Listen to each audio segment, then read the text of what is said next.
ഇന്നത്തെ സുവിശേഷത്തിലെ അവസാന വചനം. അവനെ വള്ളത്തിൽ കയറ്റാൻ അവർ ആഗ്രഹിച്ചു. പെട്ടെന്ന് വള്ളം അവർ ലക്ഷ്യം വച്ചിരുന്ന കരയ്ക്ക് അടുത്തു. അനിശ്ചിതത്വത്തിലും അപകടത്തിലും ഇടയിൽ പോലും യേശുവിനെ തങ്ങളുടെ ബോട്ടിൽ സ്വീകരിക്കുവാനുള്ള ശിഷ്യന്മാരുടെ സന്നദ്ധത അവനിലുള്ള അവരുടെ വിശ്വാസത്തെയും പ്രത്യാശയെയും വിളിച്ചോതുന്നു.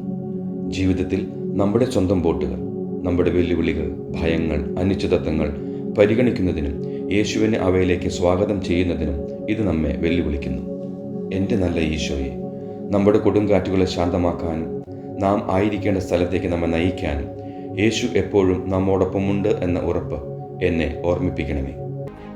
കർത്താവെ, പ്രക്ഷുബ്ധമായ സാഹചര്യങ്ങളിൽ പ്രകൃതിയുടെ മേലുള്ള അങ്ങയുടെ അധികാരത്തിലും അങ്ങയിൽ വിശ്വസിക്കുന്നവരെ നയിക്കാനും സംരക്ഷിക്കുവാനുമുള്ള അങ്ങയുടെ കഴിവിലും വിശ്വസിച്ച് ജീവിക്കാൻ വേണ്ട കൃപ ഇന്നെനിക്ക് നൽകണമേ. പിതാവിൻ്റെയും പുത്രൻ്റെയും പരിശുദ്ധാത്മാവിൻ്റെയും നാമത്തിൽ ആമേൻ.